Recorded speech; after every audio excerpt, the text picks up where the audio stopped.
Welcome to the New Institute series, Discovering Servant Leadership. In the signature lecture, we provided a biblical framework for a Christian life of leadership. In the first module, we looked at faith, love, and service as the foundation for a life of Christian leadership. In the second module, we discussed the power model of leadership, which Jesus rejected, and the service model, which embodies the teachings of Jesus. In the third module, we discussed the characteristics of servant leadership. In this lecture, we will talk about the key practices of servant leaders. Servant leadership is practical. It works. That's really hard for some people to believe. People who are only aware of the power model of leadership have trouble imagining that an approach to leadership that's based on faith and love and service can be effective in a hard-nosed competitive world, and yet it is. It is. Jesus has given us a way of leading that brings out our best and helps us to bring out the best in others. That shouldn't be a surprise either. Blanchard and Hodges point out that Jesus actually knew a lot about the challenges of daily life and work. He gave us a model that was for all people and all organizations and all times. Scholars mention that Jesus did spend most of his life as a carpenter, interacting with people on a practical basis. So he gave us an approach to leadership that works. Laura Reeve is a scholar who studied 150 leadership studies and looked for the connection between spiritual values and leadership effectiveness. She looked at spiritual values like integrity, honesty, and humility, and spiritual practices like treating people with respect and fairness, expressing caring and concern, listening responsively, appreciating others, and taking time for personal reflection. What she saw was that these spiritual values are linked to quantifiable positive effects on individuals and organizations, including an increase in the bottom line of profits. So this is very practical, and it's not based on one or two studies. That was based on 150 studies. There are many business organizations that are applying servant leadership principles in the workplace. You find a number of them on the Fortune magazine list of the best companies to work for in America. Companies like Starbucks, Southwest Airlines, Synovus Financial, Aflac, The Container Store, Marriott International, Men's Warehouse, Nordstrom. Scholars have been doing research in the workplace to get a sense of what kind of impact servant leadership has there. And the research has been very positive. They have been learning that servant leadership promotes organizational citizenship behaviors. Those are behaviors that people, they don't have to do it, they pitch in and help out. It's beyond their job description. So people are more likely to do that when led by a servant leader. Servant leadership promotes a service climate at work, promotes a sense of fairness, and so people do want to give back. Servant leaders create an environment in which people are more helping and more creative, and that's a competitive advantage. Servant leadership studies have shown that people are more committed to their organization, perform at higher levels, have greater job satisfaction, are more likely to stay with the organization, and are more committed to their community. The studies also show that servant leaders are good at building and facilitating teams, and teams are exceptionally important. So the empirical evidence is that servant leadership works. So there are certain things that servant leaderships do that make them effective. So in this lecture, we'll take a look at 7 key practices. We'll look at self-awareness, at listening, changing the pyramid, developing your colleagues, coaching, not controlling, unleashing the energy and intelligence of others, and finally, foresight. So let's take a look at the first of the key practices, and that is self-awareness. Each of us is the instrument by which we lead. We lead with whatever our background and personality and biases and strengths and weaknesses happen to be. We need to know how we lead, and we need to know what kind of impact we have on others when we lead, because we want to have a positive impact. To do that, we need feedback, and we need time to reflect and pray. The fact is that people tend to watch what leaders say and do. And so what we intend to communicate, what we think we are sending in terms of our behavior and our messages, may not be what people see and hear. They may hear and see something different than we intend. It's hard to see ourselves as others see us. That's a real challenge. And so we need to learn about ourselves so that we can lead authentically, but we need to learn about our impact on others so we can lead effectively. There are a lot of ways to get feedback. You can ask family and friends who love you and care enough to give you honest feedback, hopefully gently. You can identify mentors, people who have done work in your field, who understand the context for your work and can give you advice and feedback. You can do personality profiles, and you can do role playing. You can tape practice sessions so that you can see yourself more objectively. You can ask your colleagues to give you a 360 review from above, below, and alongside to give you an idea of how they perceive your performance. There are a lot of different ways that you can get feedback. Servant leaders aren't overly self-critical. They don't go around beating themselves on the head, but they want to grow, and they want to be more effective in helping others to grow as well. On a daily basis, we can spend some time to reflect and pray alone. I think Jesus was a good example for us here about withdrawing, spending some time in solitude and prayer. We can step back and spend some time and pray and ask God, what are the gifts that you've given me, and how am I using the gifts that you've given me, and how might I grow the gifts that you've given me? What are your plans for me? What have you taught me so far? Where are you calling me to serve now? The second key practice is listening. Listening is just terribly important, and I think of it in the broadest sense of finding out everything you can find out about the people you want to serve. So it might be listening face-to-face, it might be conducting focus groups, it might be conducting surveys, whatever you need to do to learn about the people that you intend to serve. Robert Greenleaf said that listening is the premier skill of the servant leader, that only a natural servant automatically begins in responding to a problem by listening first. Servant leaders don't begin with the answer.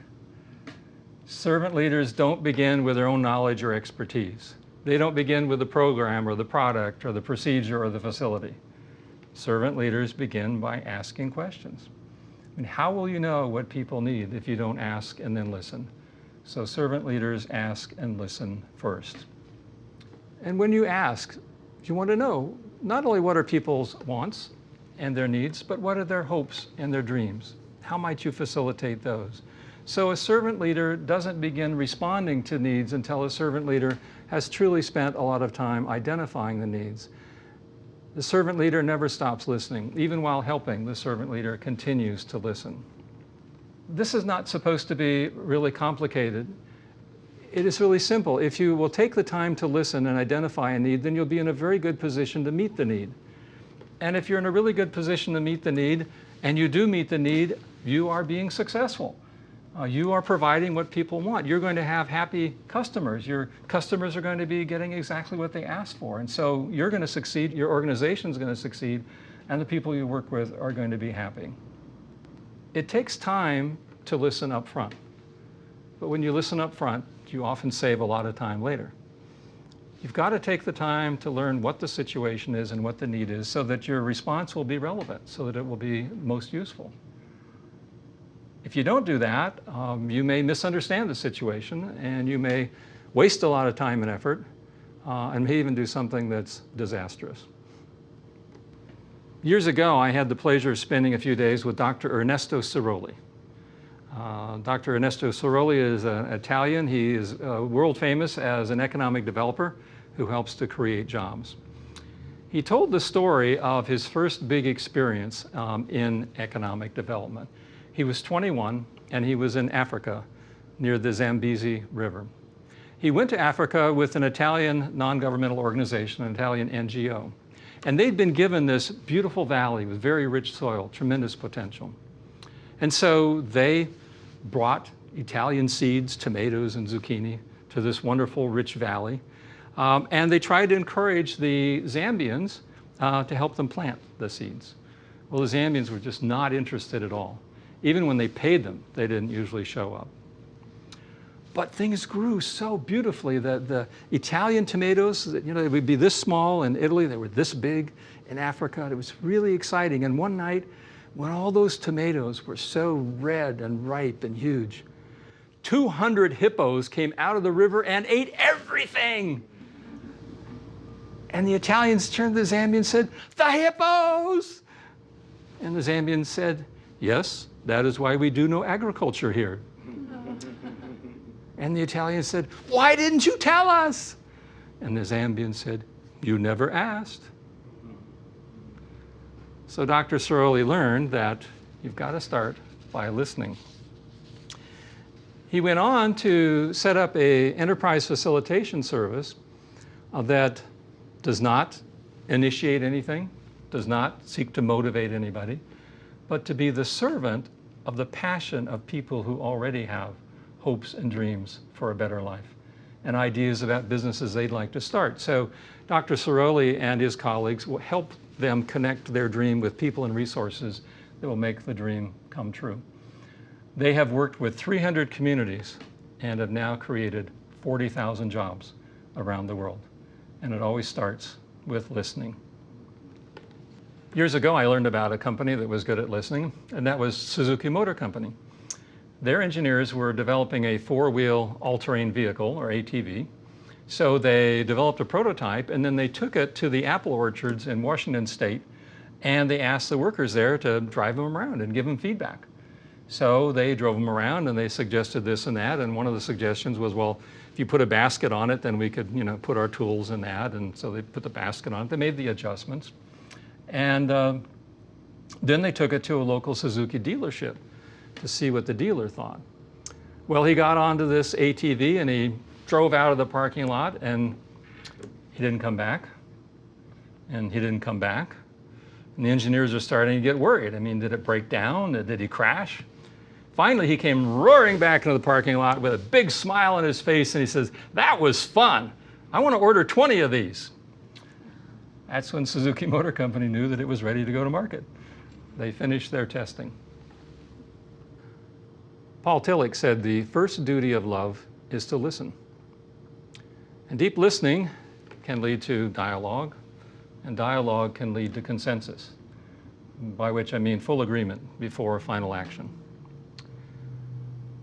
It's not always possible to reach full agreement, but consensus is always a good goal.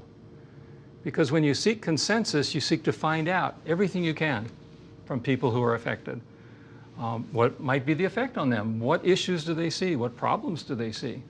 What are the facts that you need to know to make a good decision? And you listen to everybody and try to put it together in a way that maximizes the positive, minimizes the negative. You know, it would be faster to just make a decision or even to have a majority vote, but then you would miss information because you would stop listening and asking and seeking information. It's not just about making the decision, is it? It's also about implementing the decision once it's made.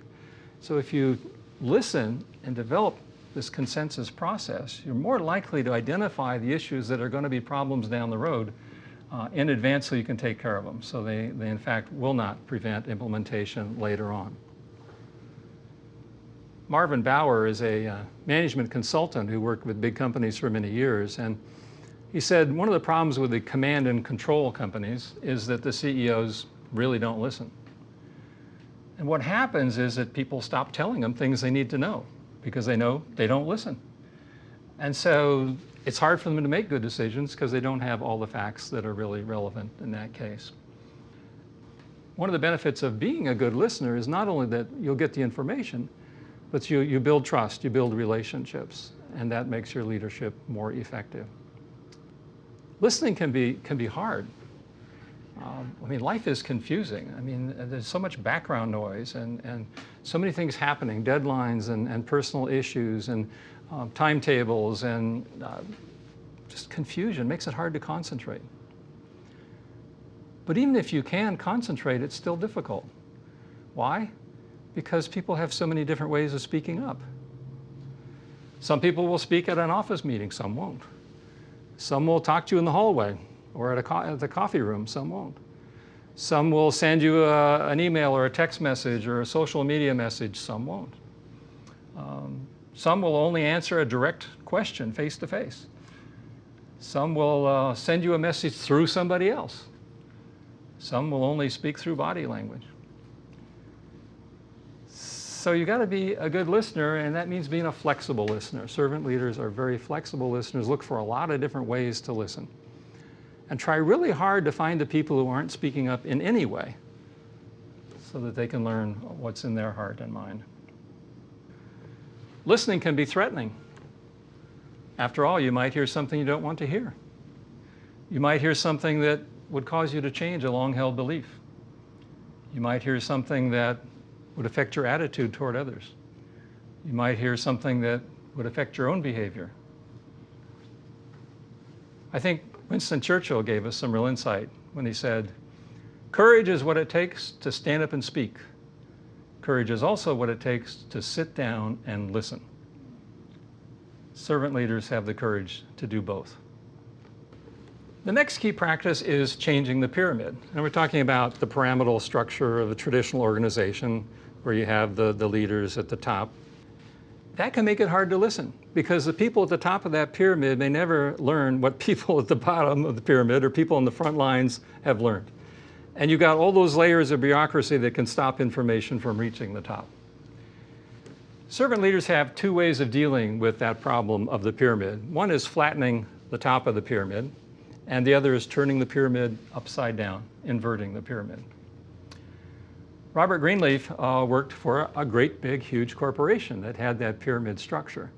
And he noted that it's very hard for the person at the top, he called that person the chief, it's very hard for the chief to get information.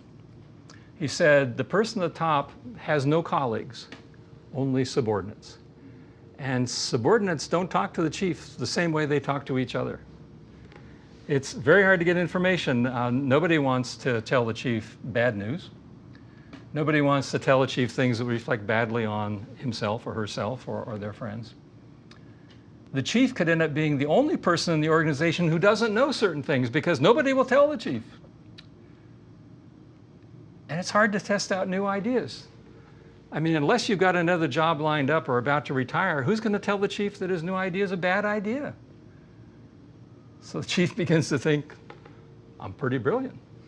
Every time I come up with a new idea, everybody loves it. So one solution is to flatten out the top of the pyramid. Just gather all the senior leaders you can together, have them bring all the information they have. I mean, these are people who need to be committed to the organization and to each other. Bring that information, put it on the table, discuss it, debate it, test it. And what often happens in that environment is the right answer begins to emerge and everybody sees it. So often the leader announces the decision, doesn't have to make the decision. But even if that doesn't happen, at least the decision that's made by the chief is much better informed than if the chief had made it alone. One of the problems with that pyramid is that people tend to look up at their boss rather than looking out at the people the organization is supposed to serve. Now, it's fine if you want to look up at your leader or manager and try to keep him or her happy. But if everybody's doing that, who's looking out at the people that you're there to serve? So one way that servant leaders talk about this problem is turn that pyramid upside down. So the boss is at the bottom, looking up at subordinates who are looking up at the customer, client, patient, member, student, whoever they're there to serve. That's a different way of looking at it. And it's actually effective because once you've made a decision, what needs to happen is it needs to be implemented. So you should be helping your subordinates to implement the decision, and they should be working with the customer to make sure they're happy with what you're doing. This involves a lot of questioning, a lot of surveys, a lot of interaction, a lot of tracking information, asking everybody involved, what do you think? What's happening? Is this working? Is this working for you? But the focus is not keeping your boss happy, the focus is on keeping the customer happy, inverting the pyramid. The next key practice is developing your colleagues. Each of us has gifts, each of us is unique. Helping other people to develop their potential is a sacred task. It's something that servant leaders take seriously. It's hard for me to imagine a more dramatic case of developing people than the story of how Jesus developed his disciples. I mean, these were not teachers, preachers. These were not PR gurus. These were not people who were well-connected or wealthy. They were people that would have been seen at the time he chose them as ordinary, fishermen, a tax collector, a zealot. And they weren't especially good at understanding what Jesus was saying. And they argued with each other. And one of them betrayed him.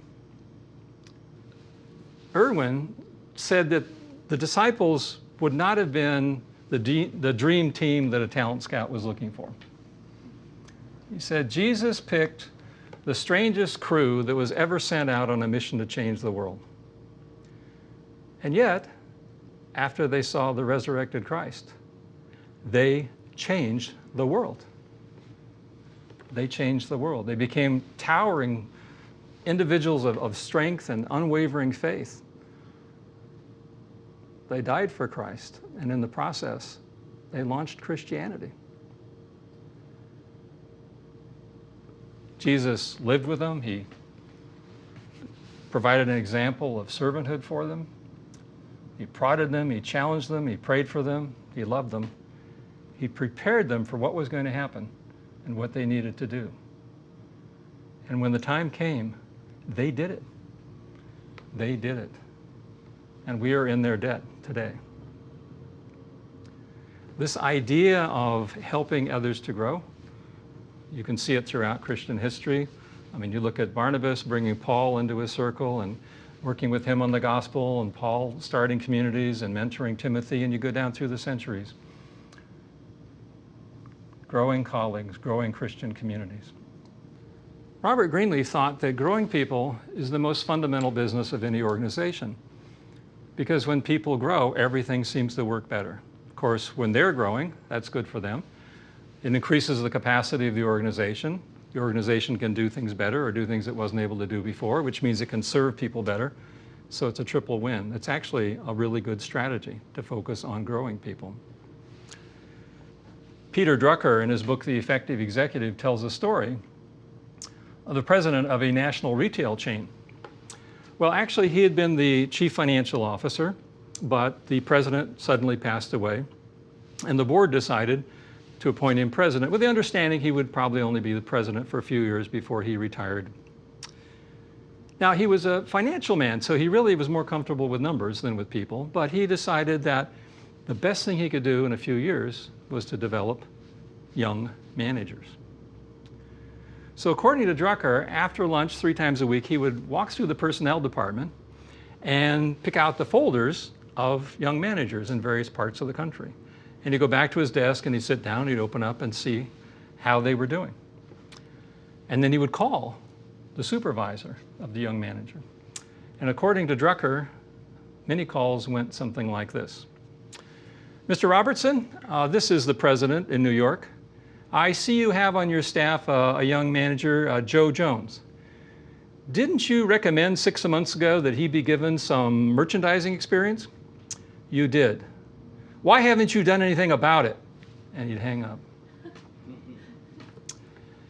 He got people's attention. Now, supposedly he also called to thank supervisors who were doing a good job of developing their young managers. 15 years after he retired, people in the company who had never met him were still giving him credit for the success of the company because he just relentlessly focused on growing managers. One way to make sure that people grow is to establish individual development plans. Talk with each of your colleagues and ask them, how would you like to grow? What do you want to learn? What do you aspire to? And how can we help? And then come up with some activities that respond to those desires. It could be attending seminars, it could be field trips, it could be study, it could be job rotation, whatever it is. Write it down.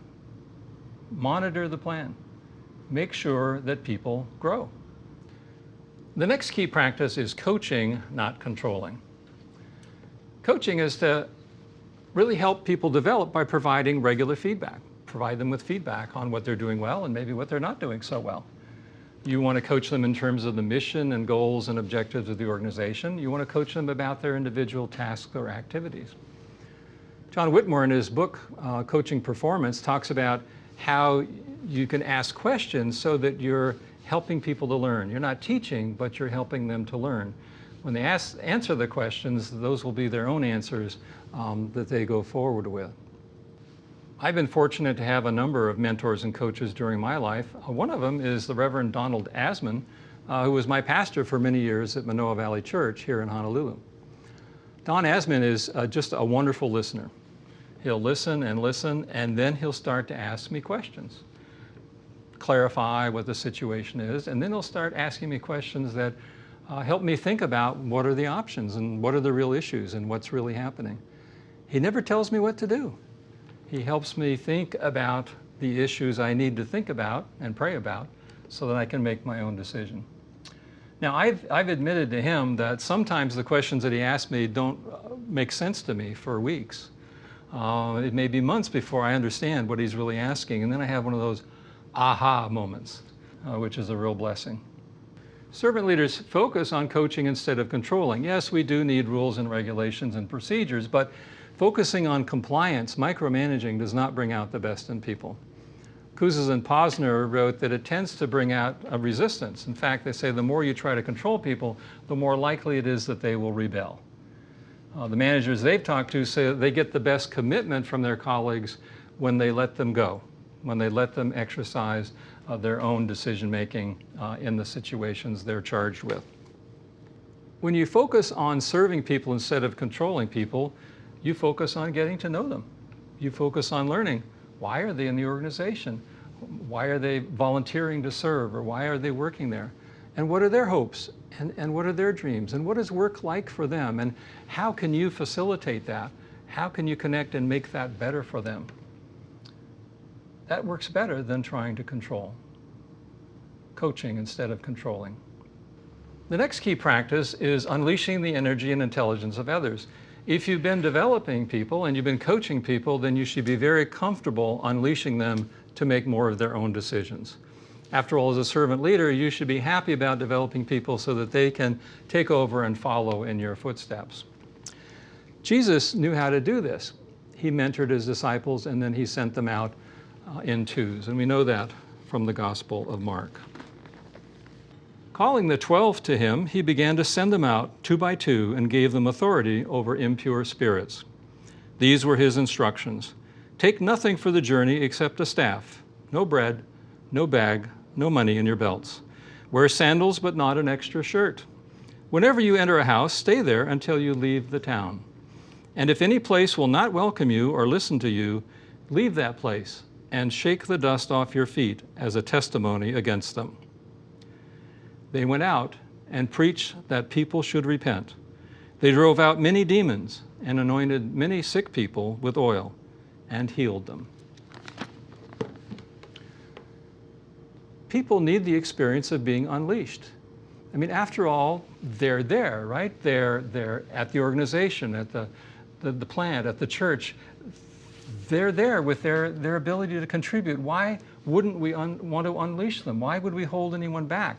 We're talking about advancing the kingdom of God. We wouldn't want to hold anyone back. We want to unleash. Ken Melrose provides an example of what this unleashing can be like. Back in the early 70s, when he was 32 years of age, Ken Melrose joined a company called Game Time. Now, this is a company that manufactured playground equipment. The previous CEO was the founder of the company, and people came to him and asked him questions and expected him to provide all the answers. Well, he didn't want to do that. But he didn't just send them away. He taught them the questions they should be asking themselves in order to get to the answers.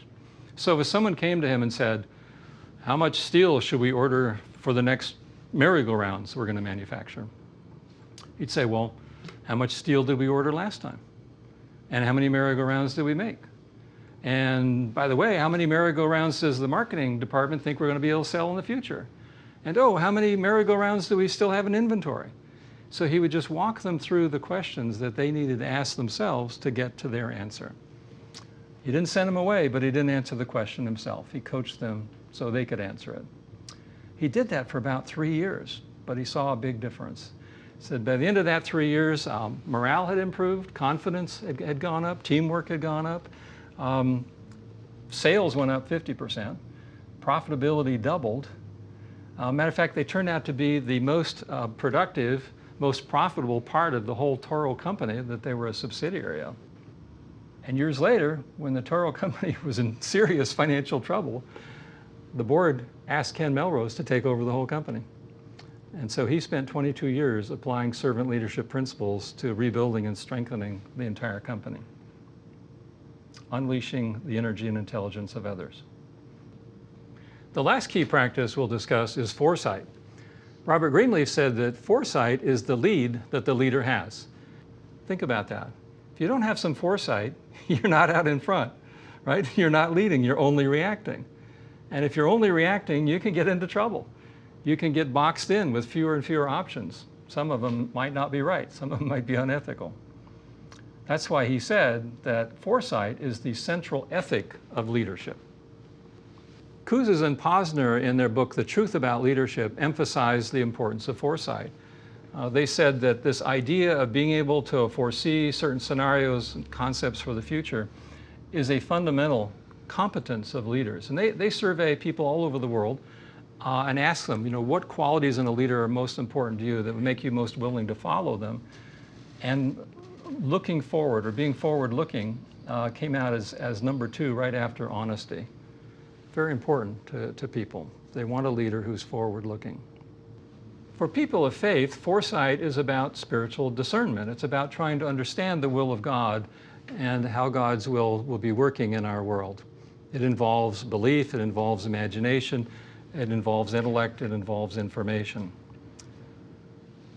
Wilkes talks about the ability to foresee the future in different scenarios that will reveal things that other people don't see.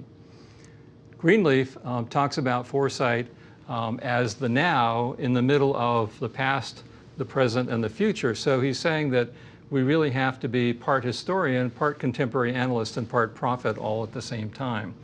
So you have to be somewhat involved in the world, but also somewhat detached from the world and try to see now as part of this huge historical sweep in time. To exercise foresight, we need to watch and listen. We can track trends, socioeconomic trends, political, environmental trends, population trends. We can listen to other people and get their ideas about where the future is going. We can pray, and we can watch for signs of the times and try to get a sense of how God is moving. We can look at the impacts that these different events might have on ourselves, on our organizations, on our region, our country, and the whole world. We can try to understand how God is shaping the future that we'll be moving toward together. In summary, servant leadership is practical. It works. Jesus has taught us a way of leading that brings out our best and helps us to bring out the best in others.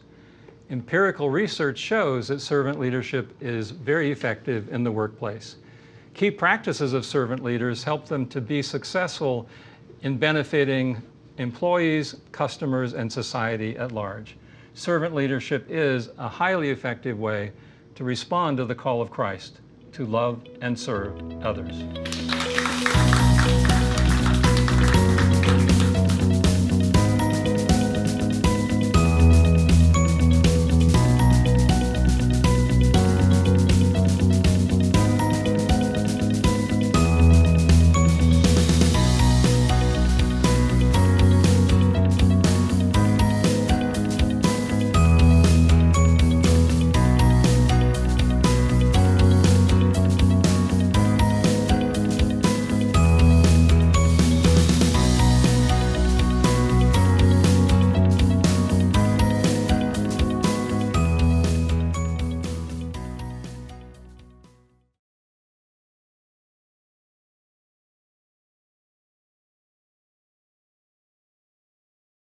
Okay, and now it's time for questions. Does anybody have a question? Yes, Dr. Keith, in the workplace, you spoke of coaching people to help them to discover what they want to aspire to, and how do they want to grow, and making a plan and tracking a plan to work with them. What do you do when people don't grow, when people don't want to grow or don't continue in the progress? I think that's a very difficult situation. In my experience, I've run across people who don't even want an individual development plan. I worked for a government agency. We had 180 people, 175 of them did have a plan. 5 of them didn't even want to have a plan. I've been in a situation where persistence paid off. And the essence of your question is, when do you stop? I was in a situation where we had a new employee. She was at her first job after graduating from college, and she'd been the first in her family to go to college. And she was very nervous about doing her job, wanted to do it well, and was afraid to do more. But I knew she could do more, so I wanted her to grow. So I went down and I said, we've got this interesting project coming up. Would you be interested in doing that? And she said, no. And I waited a few months and I went back and I said, I got this other project. This looks kind of interesting. Would you be interested in doing that? She said no. She said no 4 times over a year. The 5th time, she said yes. And she took on the project and developed it really well, and it became a big part of her work. That was just a judgment call. It could be that I would have gone 10 times and she would have never said yes, and then I would have had to figure out, can she stay on the team when we need her to grow? I would just recommend some patience, and then once you've tried a certain number of times, you have to turn your attention elsewhere. Not everybody is going to be willing to grow. There's always going to be a certain number that they feel for some reason threatened by it, they're afraid to fail, and you can't create an environment that gives them enough support in their own mind to succeed, so it just won't work. So those are sad situations. Do we have another question? Dr. Keith, from the perspective of a servant leader who may be in an environment or that may be culturally lukewarm, neither power nor servant leadership oriented, is there a tipping point, or is there a point where a servant leader could actually experience a form of burnout, where they say, where do you draw a line? Wow, that's a really good question, because I think the people who care the most are the most likely to burn out, because you always know that there's more you could do, there are more people you could help, and so it really takes a lot of self-discipline to draw a line and say, I need to get my sleep, I need to eat reasonably well, I need some exercise, I really want to spend time with my family, I need to set aside time to be with God. It's really hard to draw the line and say no. So I think servant leaders really have that challenge. Burnout is a real possibility and takes a lot of self-discipline in order to protect yourself so that you can continue to serve. I mean, you're not going to be any good to yourself or anyone else if you burn out. So that's a great question, and it's hard to do. The servant leaders I've met have been able to do it, which means some people are unhappy when they say no, but they're able to continue to serve, and that's the important thing. Ready for another question? Yeah. Ken, when you've given us some great examples about leaders of companies, leaders of organizations who have been able to influence their entire organization and the people they work for. But what about somebody in the middle, let's say a middle manager, who believes that this is the way that things should be going? How do they make the influence? Does it just stay within their department, or do they have the ability to influence the entire organization at some point? That's a really, really good question. And I think I'm very optimistic about that. I think the best way to influence the whole organization is to do what servant leaders do. You don't march into the CEO's office with a banner that says servant leadership, have I got the answer for you. You don't preach it, you just do it. And so the key practices, for example, you just really focus on listening, or you really focus on developing your colleagues. You do what servant leaders do. Now, that works. We have plenty of empirical evidence and anecdotal evidence that it works. Now, when it works, they'll probably either leave you alone, or they'll come and say, hey, what are you doing? It seems to be working. And you still don't give the servant leadership lecture. You say, well, we're doing a lot more listening and we're doing a lot more developing of our colleagues. Again, you focus on the practices. I think that's how it's going to grow. And at some point, people will say, well, how did you come up with this? And then you start talking about servant leadership and where it all comes from. So I would do what servant leaders do, and that's, I think, the best chance that it will really grow.